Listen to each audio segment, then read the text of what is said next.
법인세 법령상 과세 대상이 되는 비영리법인의 수익사업 범위 7가지에 대해 알아보겠습니다.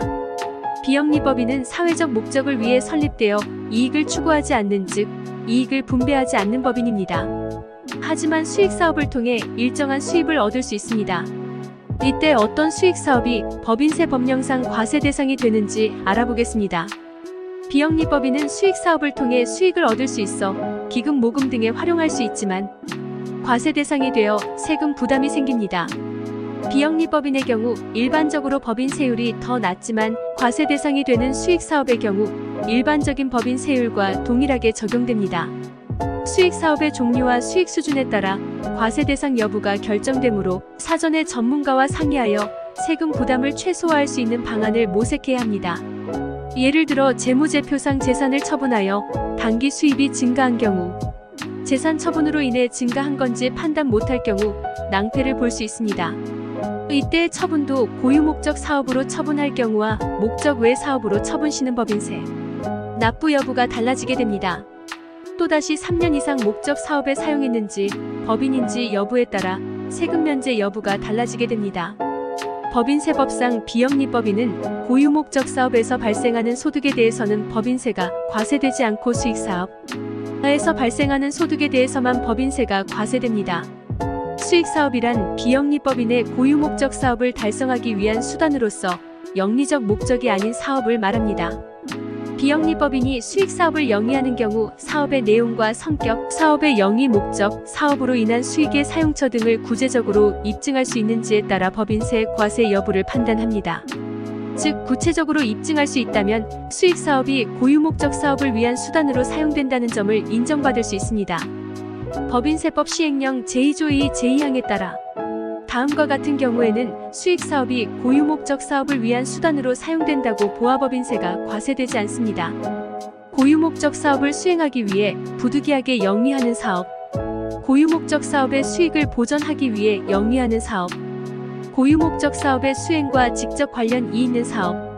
예를 들면 비영리법인이 장학사업을 위해 학교 운영, 교육훈련, 출판 등의 사업을 하면서 학비, 교재비, 광고 수익 등을 받으면 이는 수익사업소득에 해당합니다. 단 정관상 목적사업이거나 이익이 발생하지 않아도 수입이 발생하면 수익사업소득으로 보는 것이 원칙입니다.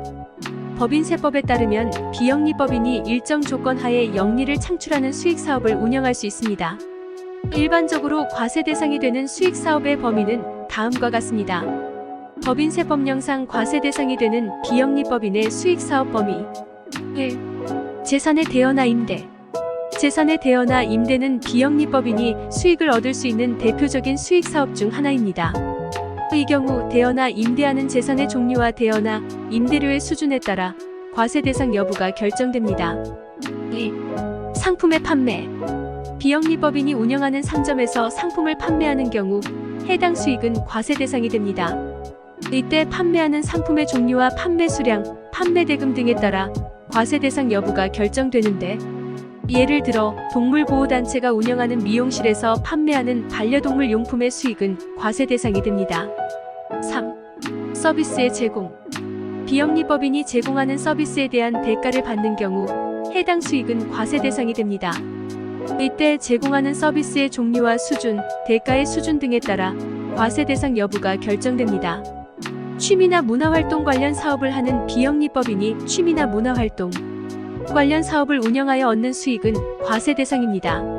예를 들어 사진 동호회가 회원들의 사진작품을 판매하여 얻는 수익은 과세 대상이 됩니다.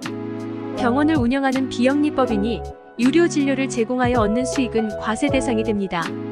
4. 광고 수익. 비영리법인이 운영하는 미디어나 축제, 웹사이트나 출판물에 광고를 싣거나 후원을 받는 경우 등에서 수익을 얻는 경우 과세 대상이 됩니다. 이때 광고 게재 수준과 광고료의 수준 등에 따라 과세 대상 여부가 결정되는데 예를 들어 비영리 축제에서 스폰서로부터 광고비를 받는 경우 과세 대상이 됩니다. 5. 이자 수익. 비영리법인이 예금 등의 금융상품을 보유하고 이자 수익을 얻는 경우 해당 수익은 과세 대상이 됩니다. 이때 예금 보유기간과 이자율 등에 따라 과세 대상 여부가 결정되는데 예를 들어 비영리법인이 은행에 예금을 예치하여 얻는 이자, 수익은 과세 대상이 됩니다. 배당 소득과 주식 처분 소득도 마찬가지로 법인세가 부과됩니다. 6. 로열티 수익 무형자산 처분 소득. 비영리법인이 저작권 등의 권리를 보유하고 로열티 수익을 얻는 경우 해당 수익은 과세 대상이 됩니다. 이때 보유 권리의 종류와 로열티 수준 등에 따라 과세 대상 여부가 결정되는데, 예를 들어 비영리법인이 음반을 발매하여 얻는 로열티 수익은 과세 대상이 됩니다. 다만 해당 자산의 처분일 현재 3년 이상 계속하여 법령 또는 정관에 규정된 고유 목적 사업 수익 사업 제외에 직접 사용한 자산인 경우는 그 처분 소득을 법인세, 과세 대상 소득에서 제외한다. 사업이 고유 목적 사업을 위한 수단인지 여부에 따라 법인세 과세 여부가 결정되므로 사업의 내용 및 성격, 사업으로 인한 수익의 사용처 등을 종합적으로 고려하여 판단합니다. 7. 부동산 매매와 임대 수익 유형자산 처분 소득. 비영리법인이 부동산을 매매 또는 임대하여 수익을 얻는 경우 해당 수익은 과세 대상이 됩니다. 이때 매매하는 부동산의 종류와 가격 등에 따라 과세 대상 여부가 결정됩니다. 예를 들어 어린이집을 운영하는 비영리법인이 자신이 소유한 건물을 임대하여 얻는 수익은 과세 대상이 됩니다. 임대료 수입이 고유 목적 사업을 위한 수단인지는 임대 부동산의 위치 및 용도, 임대료 수입의 규모, 임대료 수입의 사용처 등 종합적으로 고려해 판단합니다.